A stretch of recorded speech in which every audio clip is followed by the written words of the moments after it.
everyone, and welcome to the UNC Budget Revisions 101 training. A couple of housekeeping items to start. What we'll be covering today is geared specifically for University of North Carolina staff. The state agency training is a separate training, will be recorded separately and posted separately on OSBM's website. All the materials that you see referenced today are on OSBM's website, both under the First Friday training section is where the PowerPoint and guidance is, and then there's also a job aid on OSBM's website as well. Today, I'm Rachel Stallings. I am one of OSBM's budget execution analysts, and my primary portfolio, I cover University of North Carolina. I'm joined today by Cole Justad, who also covers UNC for OSBM on the budget execution section. With that, let's get started.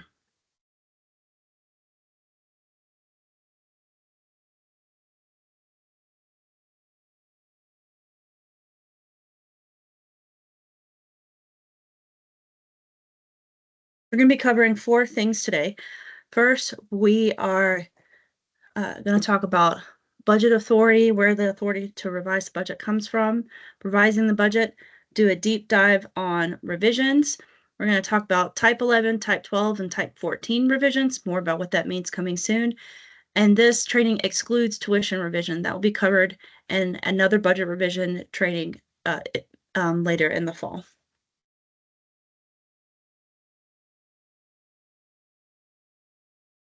First up, let's talk about budget authority.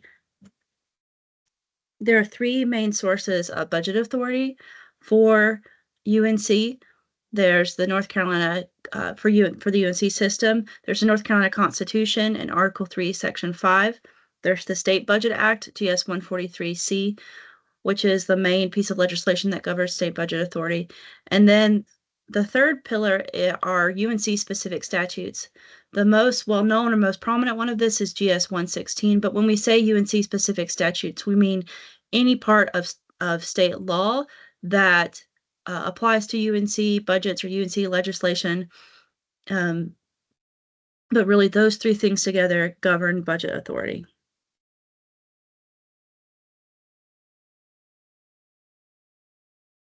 The Constitution specifically mentions budget functions. So it says that the governor shall, in Article 3, Section 5 of the North Carolina Constitution, it says the governor shall prepare and recommend to the General Assembly a comprehensive budget of anticipated revenue and proposed expenditures of the state for the ensuing fiscal period. That the budget enacted by the General Assembly shall be administered by the governor and requires the governor to maintain a balanced budget at all times. The next key piece of legislation is the State Budget Act, which is in General Statute 143C. In this, the governor is made the director of the budget, but may delegate that authority. The governor is also required to clearly distinguish program-based budget reductions, eliminations, expansions, and new programs, and then provide a budget message. And this is done every year in the form of the governor's recommended budget. GS 143C also outlines the circumstances in which OSBM agencies and UNC institutions are allowed to make budget adjustments. Let's talk a little bit more about the State Budget Act. So you can see on the right that there are 10 articles in the State Budget Act, and there's a snapshot on the left. The State Budget Act is the key statute that governs state budget authority, and this includes the University of North Carolina system. And GS 143 is broadly applicable to UNC throughout the State Budget Act. Today, a lot of what we're going to focus on is covered in Section 6, Administration of the Budget. Within the State Budget Act, there are additional authorities or additional statutes that specifically call out the UNC system in addition to that broadly applicable language. And those 2 places are highlighted on this slide. So that first additional authority is under GS 143 6-4G, which says that transfers in the University of North Carolina budget may be made as provided in Article 1 of Chapter 116 of the General Statutes. The second piece of legislation where UNC is specifically called out in name that gives it additional authority beyond that broadly applicable authority is GS 143 6-6C. GS 143C 6-6C. And this is the piece of legislation that established OSBM as the entity to review and approve positions that are included in the state payroll. And GS 143C 6-6C states that this section does not apply to UNC.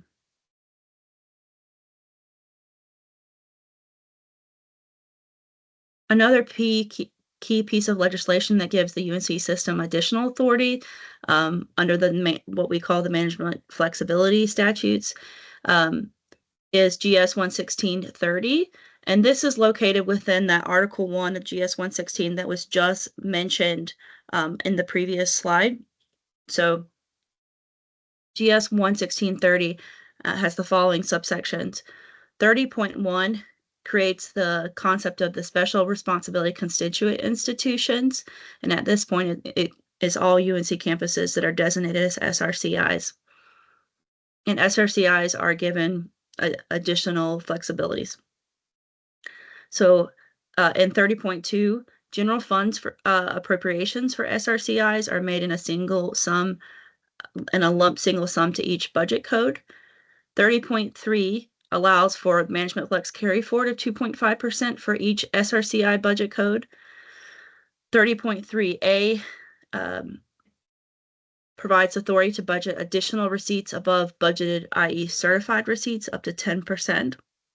30.3B is the statute for carry forward of energy conservation savings.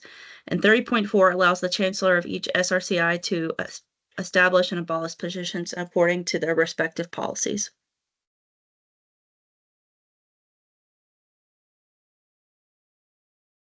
There are additional resources that help us interpret and execute the State Budget Act. So really the State Budget Act is we've already discussed, it's the beginning of state budget authority. The State Budget Manual is the way that OSBM interprets 143C. So where the State Budget Act is law, the State Budget Manual is policy. It's the interpretation of the State Budget Act. And then also OSBM budget analysts like Cole and I, both the execution side within the budget execution side within OSBM and the budget development side with OSBM worked to implement and execute the State Budget Act as part of our daily work. And you can see here between the development side and the execution side how some of the processes that are detailed in the State Budget Act are sorted between the two functions. Let's talk about the State Budget Manual. So the State Budget Manual provides interpretations of statutes and guidance on budget execution, budget development, and fiscal policies.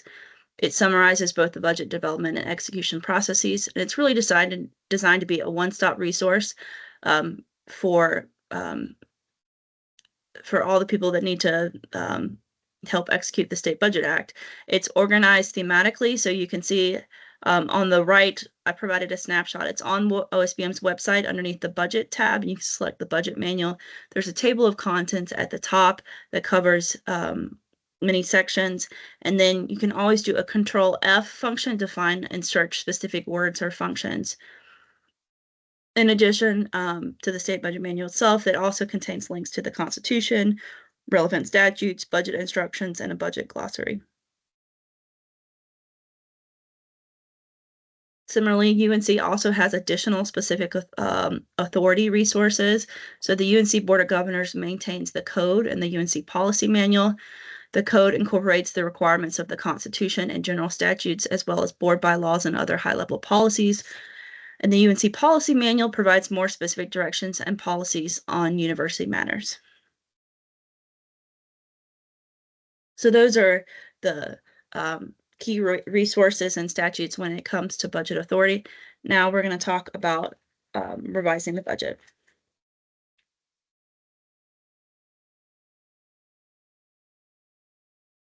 The State Budget Act outlines the specific authority and situations in which state agencies are allowed to revise the budget. And one of the main ways, one of the two ways is through certification.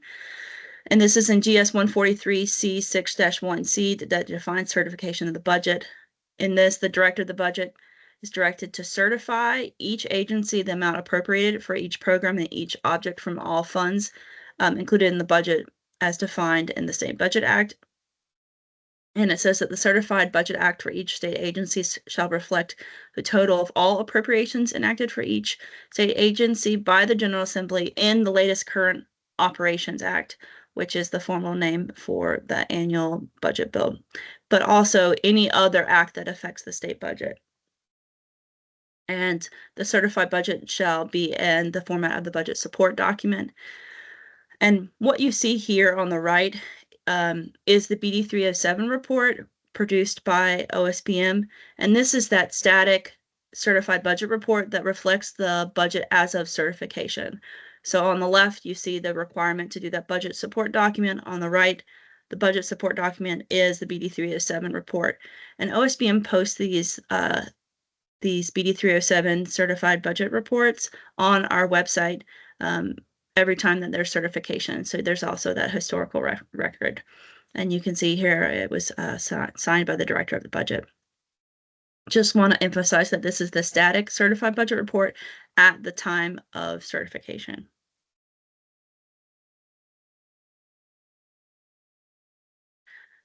The other authority to revise the budget is through budget revisions. And this traces back to the definitions of the certified budget and authorized budget within the State Budget Act. So the certified budget is defined as the certified budget is enacted by the General Assembly and includes adjustments for the following three things: distributions to state agencies from statewide reserves, distributions of reserves appropriated to a specific agency, and organizational or budget changes directed by the General Assembly. And these three adjustments that are called out here as allowable in the definition of the certified budget trace to the allowable budget revisions to the certified budget, which are called Type 11 revisions. More on that later. The authorized budget is also defined in the definition section of the State Budget Act. It's defined as certified budget with changes authorized by the director of the budget through authority granted in GS 143 6-4 or other statutes. And we already talked a little bit about that GS 143 6-4, some of that key legislation. In essence, the authorized budget is composed of the certified budget from above plus allowable internal budget revisions, which we call Type 14 budget revisions, and adjustments that must be approved by OSPM, which are called Type 12 revisions. And functionally, we're going to talk a little bit more about what this means. But I want to call out that it says to a specific agency in that same section. In the definition section, it defines what a state agency is. And the University of North Carolina is included as a state agency within that list of definitions. So when it says agency, it's inclusive of the University of North Carolina. So we talked about the definitions of where those allowable authorities come from. Let's talk about functionally, what does the certified and authorized budget means? So the certified budget is the budget that's the General Assembly enacted and approved that with allowable Type 11 changes. We talked about that static BD 307 report as the certified budget at the time of certification. When you add Type 11 revisions on that, then you get that dynamic budget. And here you can see a snapshot of the IBIS RK 325 report. That's the report in the budget system that shows that dynamic certified budget. And you can see right there, we have an example of that 24-25 certified column. This is also the same information that's included in the NCFS B701 report. So both of these show the dynamic version, and it's the BD 307 plus any approved allowable revisions. So that's the certified budget column. Next, you have the authorized budget. It links again back to that definition that we just talked about, but it's essentially adjusting the certified budget.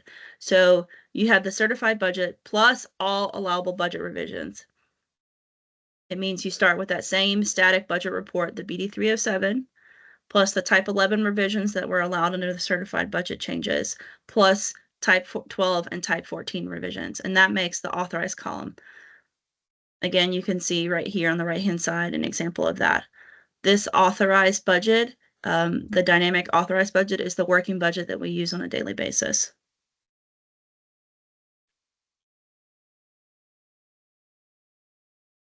Next, we're going to talk about preparing budget revisions.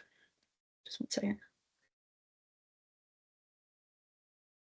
So when preparing budget revisions, what should a UNC institution consider? There are three main questions to ask yourself.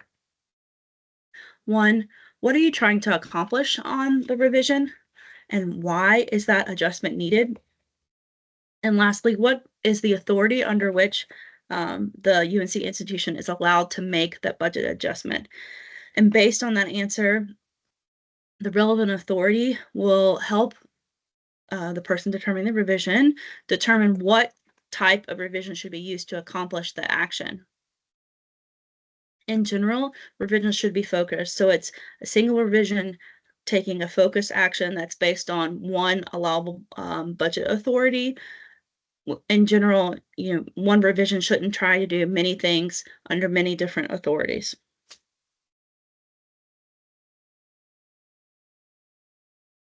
To help you with this, OSBM has prepared a new guidance document. This is a new resource. It's the UNC Budget Revision Guidance.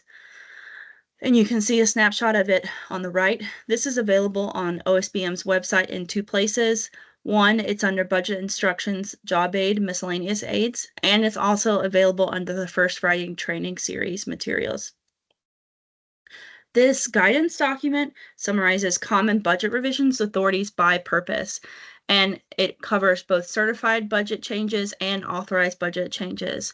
So what we've done is linked those allowable changes that are according to the State Budget Act, and underneath that provided some examples for you. So you have based on that certified allowable budget changes, you have the revision type, the revision purpose, and then some examples of when this comes up, what type of common revisions are underneath that, or any notes that are in particular that are needed about that revision type, as well as the underlying budget authority that authorizes the budget action.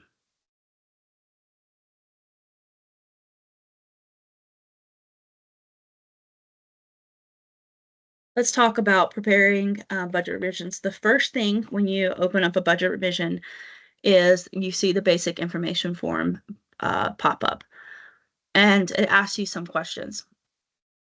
So the first thing to consider is the revision in the correct fiscal year? The next thing is the revision on the correct type? And what you can see in the snapshot to the right is the revision type is 11 and 12. This is because someone from OSBM took this screenshot, but if it was at your campus, you would see 11, 12, and 14. And here, again, that revision type that you select is really driven by the underlying budget authority that we talked about, those allowable adjustments under each type. The next thing to consider is the revision recurring or non-recurring. Do you have the authority to do this on a recurring or non-recurring basis, but also what makes sense for the action that you're trying to accomplish? The last thing that we want to flag is that the title, it's really important that titles are descriptive and tell what the action of the revision is. Within IBIS, it's one of the only functional search bars that we have. So oftentimes people will put recurring or non-recurring R or NR on the revision, so it's very clear if it's recurring or non-recurring from the title. Also, similar revisions from year to year, title them in similar ways. But with the fiscal year saying 1 year from the next, so we can see what the difference is. Think about if you were to need to find this revision and search for it later, what kind of title would tell what's going on from the top, but also that you might be able to find it for your reference later. The next thing when preparing a budget revision that you'll need to select is the different categories of the revision. And I'm not going to go into all of these, you can see for reference, but these are the definitions of each of those categories, so it will help you select what the correct option is. So you have statutory, special provision, lab salary, one-time salary change, carry forward, new grant, change to existing grant, over-realized departmental receipts, realignment, and other.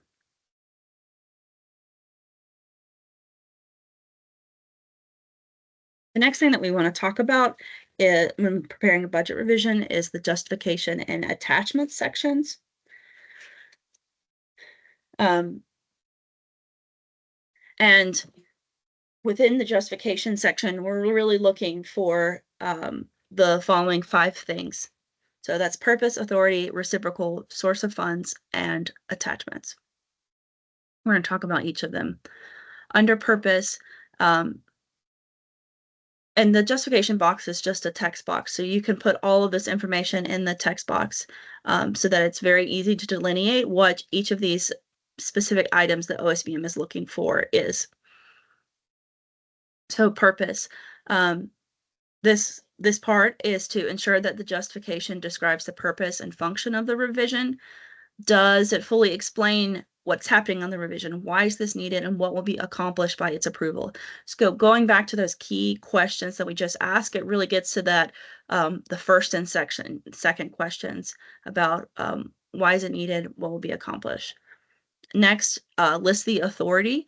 And here you want the authority that authorizes the budget action, but also any applicable session law or general statute that governs the program that that you might be modifying. We have some example budget revisions later in the presentation. Also, this is where the resource that we have developed will be super helpful for you because, again, we provided some of what those common budget authorities and budget actions are. Next, you'll want to list the reciprocal, and there are really two, by reciprocal, we mean 2 budget revisions that are linked in somehow, in some way. There are 2 main cases where we see this for UNC campuses. One is for transfer in and out of funds. And in this case, you would want to list the budget code and the reference number for the budget revision that where you're transferring in and out funds, that reciprocal budget revision. Another case in which you this is needed is if you're making a correction to a revision that's already been approved, then the previously approved budget revision, you'd want to include that reference number. So that way we can see the relationship between those budget revisions and how they're linked. The next key thing we need in the justification is the source of funds. So list the source of funds being budgeted. Is it state appropriation, federal, other grant, or other receipts? And within that, it's often helpful to explain greater detail about the source of funds being budgeted. So if it's state appropriation, is it something that was appropriated in the last session law with a specific item number in the committee report? Or if it's receipts, what type of receipts is it? Is it lab school receipts, other receipts? It's helpful to give a little bit more context about what those receipts are, and it can matter for the budget revision. Lastly, on attachments, it's important to include whatever attachments are necessary to understand the budget revision to the actual budget revision, but it's helpful within the justification to explain what those attachments are. So that way, if there's that can help provide context and help us interpret it just by looking at the revision itself. And one thing to note, this is going to be a renewed area of focus for OSBM. So so it's really important to include these 5 key sources of these 5 key pieces of information within the justification. So it's very clear right up front what the budget revision is trying to do in that justification section.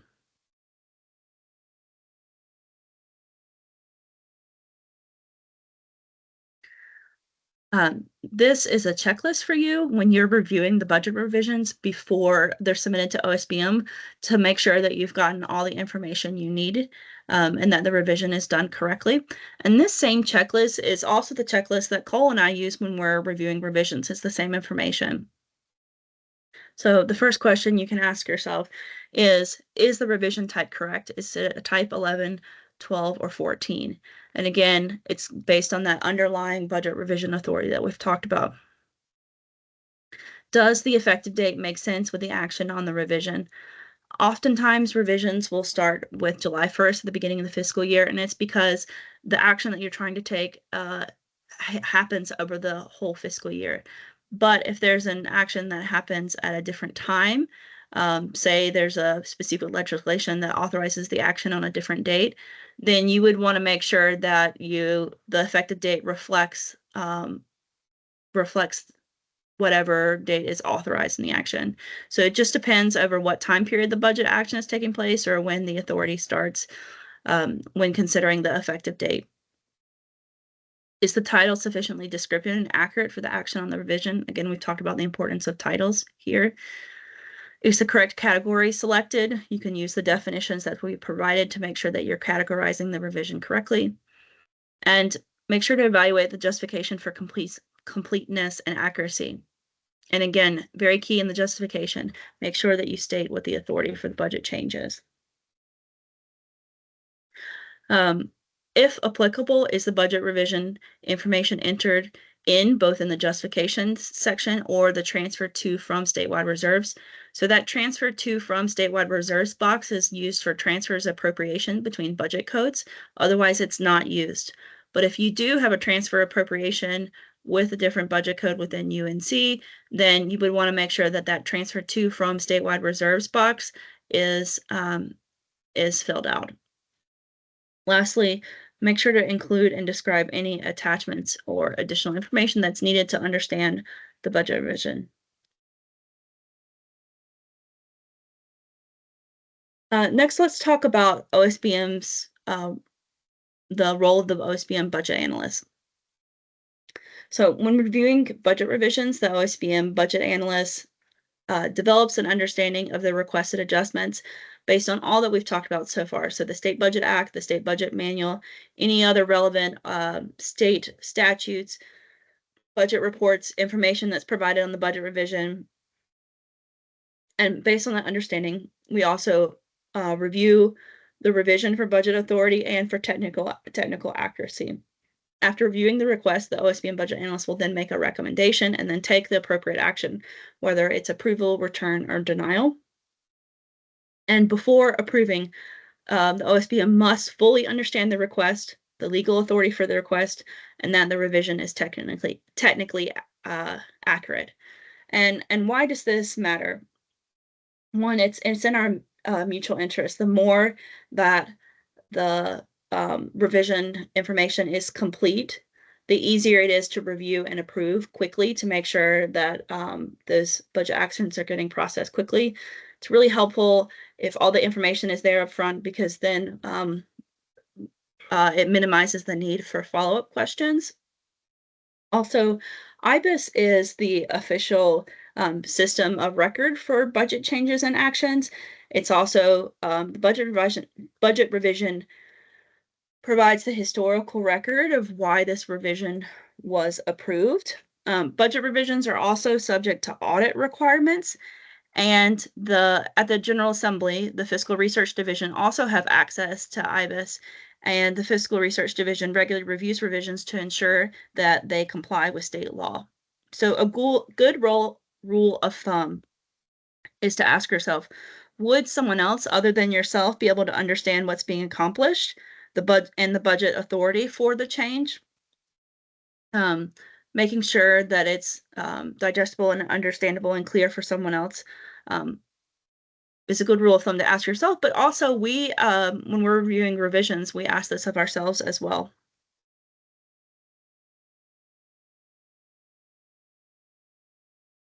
So next, I'm going to turn this over to Cole to talk about common UNC revisions. Thank you, Rachel. So next, we'll take a look at some common UNC revisions. We'll be looking at Type 11, 12, and 14 revisions. Just will note we won't be looking at any tuition revisions today. We know those are one major source of revisions, but we're working on specific guidance that are more tailored to those tuition revisions. And since those are so detailed, we are working on a training that will just cover those in more detail at a later time later this year. But with that, we will go ahead and get started on Type 11 revisions. So Type 11 budget revisions contain those changes that are mandated by the General Assembly. These are revisions that affect both the certified and authorized budget, and that definition of the certified budget is once again defined in General Statute 143C-1-1D7. There are three main types of Type 11 budget revisions. So the first of those are any distributions of statewide reserves. One of the most common examples of this would be when legislative increases are passed by the General Assembly. Those are distributed out of a statewide reserve to each campus. The second example are distributions of reserves that are appropriated to one specific agency. One common example of this that UNC campuses might have experience with are those building reserves. For when a new building is built on a campus, they'll set aside some money to fund that building once it's available. And then otherwise, those might contain any other programs in which specifics aren't not known at the time of certification. And then the last bucket of these Type 11 changes are those other changes mandated by the General Assembly. So for UNC campuses, one common example we see are those UNC system appropriation transfers between budget codes that are allowable as certified budget revision or allowable as Type 11 budget revisions to impact the certified budget due to General Statute 116.30.2a. And then any revisions to budget the Board of Governors approved tuition and fees fall under Type 11 budget revisions with General Statute 11640.22c. So first, we'll take a look at an example of one of those distribution of statewide reserve revisions, and specifically this will be, this example is distributing the legislative increase from the 2023 Appropriations Act. So like Rachel mentioned earlier, that justification box, that's really where we're looking to see as much detail as possible. And you'll see this specific example does a good job of laying out that pretty cleanly, saying the purpose of this revision to appropriate that legislative increase from the 2023 Appropriations Act, the source of these funds as appropriation, and the authority, they list the 2023 Appropriations Act and give us that specific section. So section 39.14, section 2 under that. So this revision we're looking at does a good job of breaking down those things that we're looking for. So if you're doing a revision similar to this, this would be one example to look at. And then lastly, at the bottom of the screen, you'll see that box of the transfer to from statewide reserves, that red box around it. And so this is what appears when you are doing a transfer of appropriation between budget codes. And this is where you'll need to make sure you enter the reciprocal budget code, revision type, revision number, and make sure that the amounts match between those revisions. Additionally, these don't have to be just one between two different budget codes. It can include many budget codes if there's a reserve that's being sent out to multiple campuses. And we just want to remind you that if that's the case, in order for OSBM to review and approve these revisions, the entire set needs to be submitted and at OSBM's review. So if you've submitted your part but it hasn't been approved, it might just be waiting on the other side of these. And then also, in order for OSBM to be able to approve them, they all have to be approved within the same month if it's being transferring appropriation between budget codes. So we can't approve part of them in 1 month and part of them in another month. So we do need to make sure those line up timing wise as well. Next, we'll take a look at a Type 11 revision for those distribution of agency reserves, and we'll be looking here at activating a building reserve. So here in the justification, this one does a good job of laying out the purpose. It says, it's activating the reserve. They attach a letter that talks about the release of the funding. This entry is to fund the salaries and building support for the particular building. So you can tell by reading the description, justification, what this revision is doing and why it's needed in order to adjust the budget. Then they mentioned the annualization was set up in the worksheet 1 that they reference, as well as the original appropriation from the Appropriation Act of 2022, where they list that specific piece of legislation, item, and page number.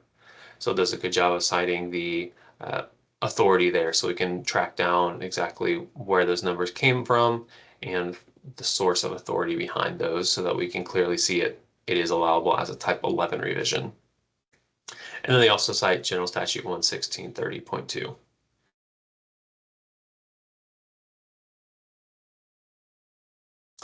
Lastly, for these Type 11 revisions are those other changes mandated by the General Assembly. And so this can be a pretty broad category, and really anything legislation that states shall or are appropriated, or the changes otherwise mandated in the specific legislation or the budget bill would fall under this category.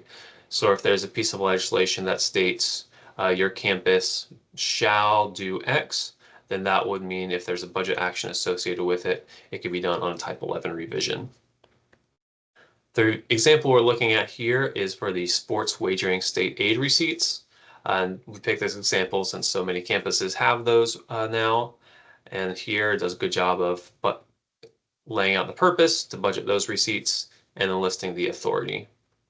And for this example, you'll see on the screen on the right side, it says statute 105-113.128. So that's the statutory reference for the sports aid receipts. And in that description or that statute, it says for the use of tax proceeds, the secretary shall distribute the taxes collected under this article. And so since it uses that word shall for the distribution of these taxes, that's why this particular example can be done on a Type 11 revision.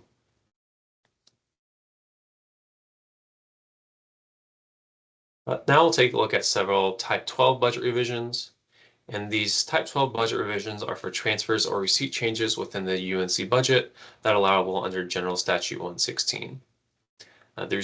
These revisions only impact the authorized budget, which is defined in General Statute 143C 1-1D subsection 1A, and also is mentioned in General Statute 116 30.3A. And so these Type 12 revisions generally fall under one of two categories. The first are those revisions within a budget code that impact transfer or 5/8 accounts. Some examples would be budgeting those transfer accounts, transferring to or from the general fund and institutional trusts, and then transfers from operating to capital. The second category for these Type 12 revisions are any UNC system receipts that are not authorized as either a Type 11 or Type 14 revision. And so for our first example for these Type 12 revisions, we'll take a look at those transfer changes. And this particular example is a transfer account realignment. And this justification here, you'll see the requested changes to the 586 transfer account is to adjust for interdepartmental charges. Department costs are centralized and billed back to state funds for transportation. So this justification does a good job explaining, exactly what the revision is doing. It doesn't just say adjust transfer accounts. It's stating the source or the reasoning behind that as well, which is helpful, especially when using transfer accounts, because in order for OSBM to be able to approve a revision that budgets transfer accounts, we need to make sure we're understanding the reasoning behind it to make sure that the transfer of funds is allowable. And so for this one, this particular revision is looking at moving funds to and from the institutional trust. And on our next slide, we will be looking at talking a bit about how there are multiple types of citation needed for transfer accounts. So the first type of authority that you'll need to sort for adjusting transfer accounts is the authority to realign those transfer accounts, which generally falls under General Statute 143C-6-4G. And then the second authority is the ability to use the funds for the specified purpose. So for the example on the last slide, it was transferring funds to the institutional trust fund. And for that specific example, the particular statutory reference would be 116-31.1 G6. And pull that section here where it says, as used in the section, trust funds means, and it lists some of the allowable uses for trust funds for this specific example. So if you're moving money to or from a trust fund, you'll want to make sure you cite the particular legislation that allows for those funds to be used. For some examples, it might be the same reference, but for some, it might be a slightly different one. So you'll want to make sure you're looking at the legislation, making sure you're pulling the correct section out. The next type of Type 12 revision we're looking at are those transfers of operating to capital. And so there are three general types of transfers from operating to capital. The first are those carry forward funded management flex projects that fall under General Statute 116 30.3. The next are those energy conservation savings projects allowable under General Statute 11630.3B. And then finally, there are the Chancellor's repair and renovation projects under 600,000, and those are allowable under General Statute 143C-8-13D. And so for all of these revisions, we're looking for similar information when we're reviewing the operating side of the revision. So the first thing we're looking for is that there is a capital revision that's been submitted that has all the necessary information. We'll want to make sure that those revisions balance each other, so the same amount of money that's being transferred out of operating is being received into capital. These projects need to be established in Interscope, which is the state construction office system for project tracking and approval. The project needs to have all necessary levels of approval. So depending on the size and scale of the project, that might be a project that just has campus level approval for those smaller Chancellor's repair and renovation projects. Or you might have received approval at a Board of Governors meeting and went through all the levels of approval there. Regardless of what size and scope of project, we just want to make sure that those are all completed. And then within that capital project justification, we would ask that you list the name of the capital project that it's being transferred to, so we can easily match those up, as well as the capital project revision number if there are multiple of those that have been submitted on the capital side. And then lastly, if you could approve any approval memo or attach any approval memos to the revisions for our ease of review, that will speed up the process as well. As this is an example of generally what it'll look like.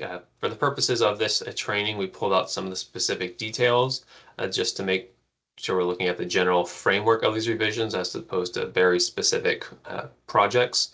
But here in the transfer or the justification, states that this is transferring the carry forward funds to capital projects. In the original revision, it did list out each specific project and the amount, but we pulled that out. But when we are reviewing it, we would expect that to list out either one project that is receiving all the funds, or it could be multiple projects that together add up to the total amount. It would just depend on how your campus is transferring these funds and what kind of capital projects are being done. So that would be included in the justification.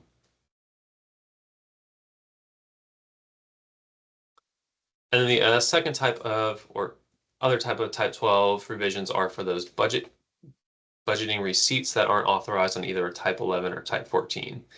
So these are generally allowable under General Statute 11630.3A, which governs the availability of excess receipts, stating that receipts within the University of North Carolina realized in excess of budgeted levels shall be available up to a maximum of 10% above budgeted levels. And so this is calculated based on the certified receipt budget for each budget code cumulatively for the fiscal year. And to calculate this, you would look at the certified receipt budget for your campus or for your budget code, take 10% of that number, and then from that you would subtract any receipts that have been budgeted on type 12 or 14 revisions year to date, and whatever you have remaining from that number is the maximum authority you have left to budget on a type 12 or 14 revision for the remainder of the year. And so to walk through that with some numbers to hopefully make that a little more concrete, if you have a certified receipt budget of $1 million and an authorized receipt budget of $1,075,000, you would calculate it as follows. So you take that 10% of the certified receipts budget, which is $100,000. You would find the amount of receipts that have been budgeted year to date on authorized or on type 12 or 14 revisions. And to do that, you simply subtract your certified receipt budget from your authorized receipt budget, which for this example is $75,000. And then you subtract those authorized receipts budgeted year to date from that 10% of the certified receipt budget.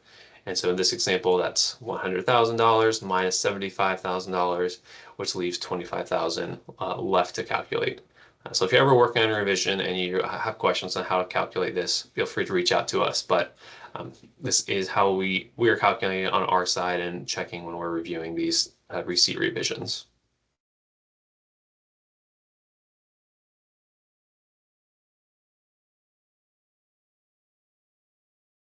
And so here we're looking at a type 12 budget revision for dual employment receipts, which are a type that we commonly see for campuses.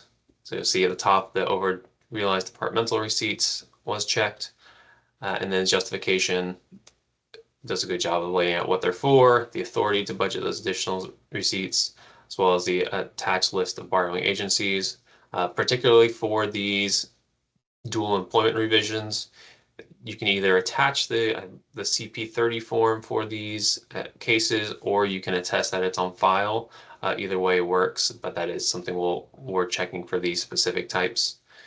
And then for these, as well as other over-realized receipt revisions, OSBM is reviewing to make sure that these receipts have been realized. So depending on the exact timing of when those receipts were realized and the time of the month, or whether or not your campus has interfaced with NCFS recently, those may be available for our review in NCFS.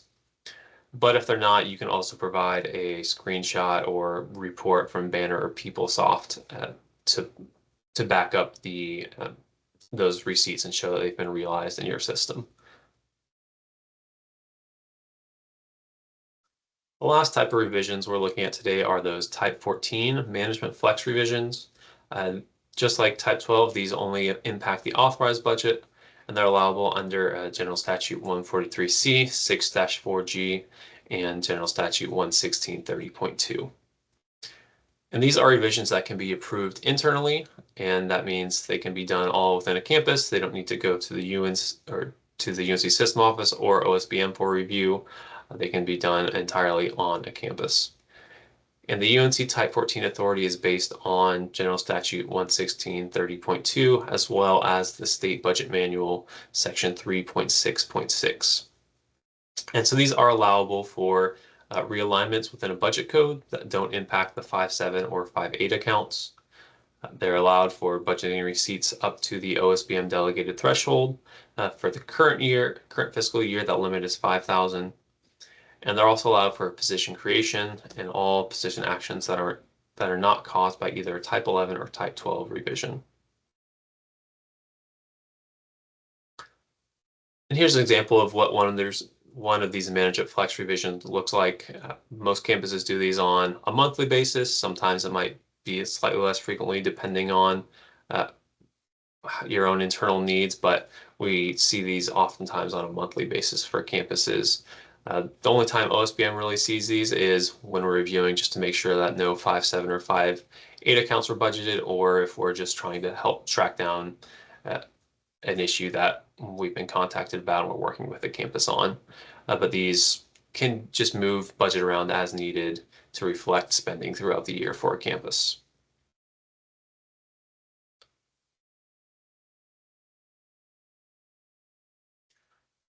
So for Type 14 position revisions, we want to emphasize that UNC institutions should enter in revisions for all positions changes that occur on a campus.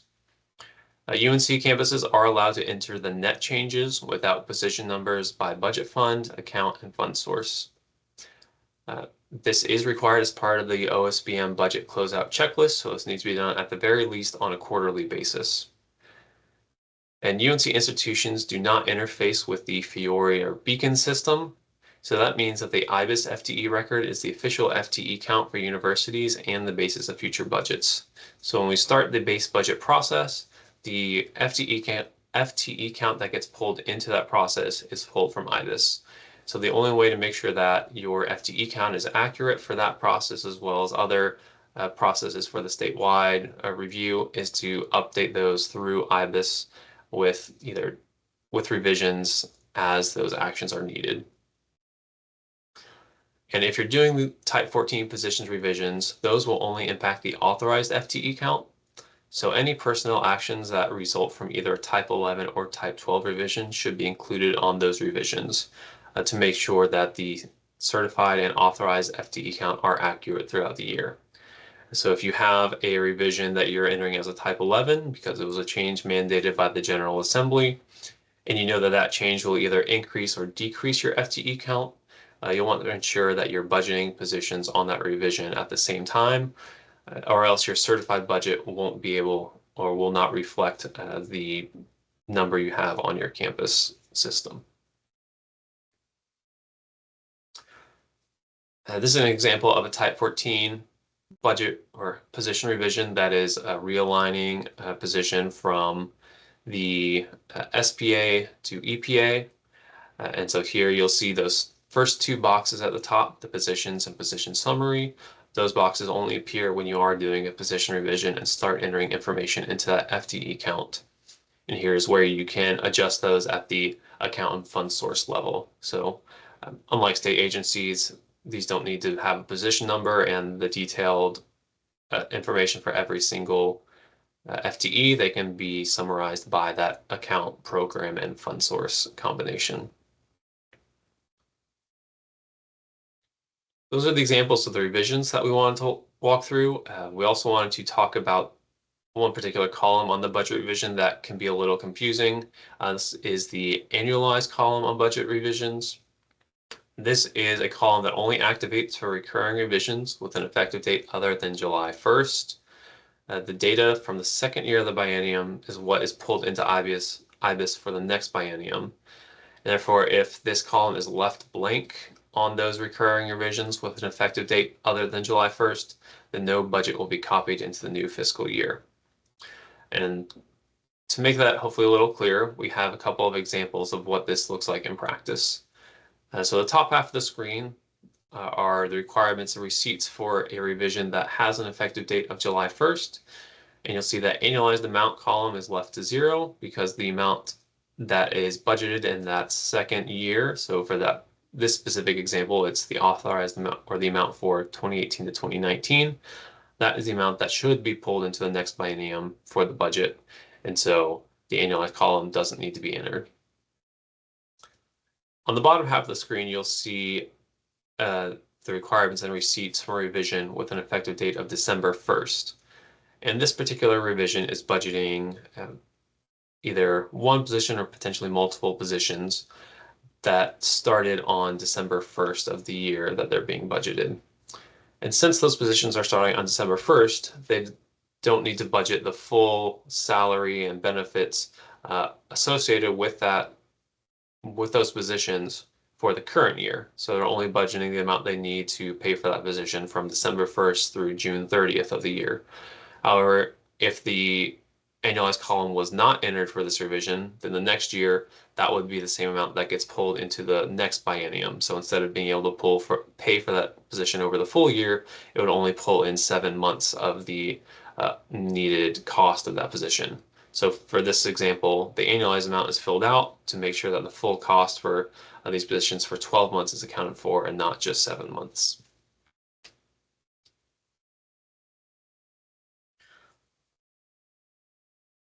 And here's a quick overview of the revision types and some of the impacts they have. So this is also included in that job aid, the budget revision job aid that Rachel referenced earlier.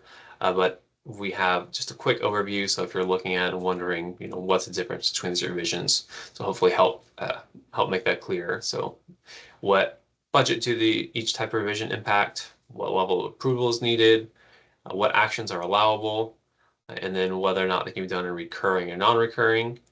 One note about that is that for those Type 14s, the only exception for things that can't be done on a recurring basis are budgeting those receipts on a Type 14. Those need to be done on a non-recurring basis. Otherwise, these actions can be done on a recurring basis. And one update on those Type 14 revisions that impact receipts. Starting for FY 25-26, OSBM will be updating the receipt threshold allowed for Type 14 revisions. This threshold will be determined by budget code based on the BD 307 certified receipt budget for that budget code. So this will be a static amount throughout the fiscal year and won't change if additional receipts are budgeted throughout the year. But that threshold will be changed to 25,000 for budget codes with certified receipt budgets of less than 100 million, and it will be 100,000 for budget codes with a certified receipts budget of equal to or greater than 100 million. The OSBM budget manual will be updated in July 2025 to reflect this change, and the OSBM budget closeout checklist for universities for FY 25-26 will also be updated. Additionally, when this change is effective, OSBAM will send out a memo to every university and agency to reflect the updated thresholds for their specific budget codes, so that that is clearly laid out for you. And lastly, here are some of the resources we've mentioned and talked about today. So this UNC budget revision guidance is now available on the OSBM Job Aid site, as well as under the First Friday training materials. This First Friday training materials also has links to recordings of this training and previous and future trainings when we have those. They will all be posted on that First Friday training materials page. There are also several key links for the things we've talked about today. So the State Budget Act, State Budget Manual, General Statute 116, the Code and UNC Policy Manual, and then the general OSBM Job Aid page that has all of our job aids for this and any other areas we've created them for.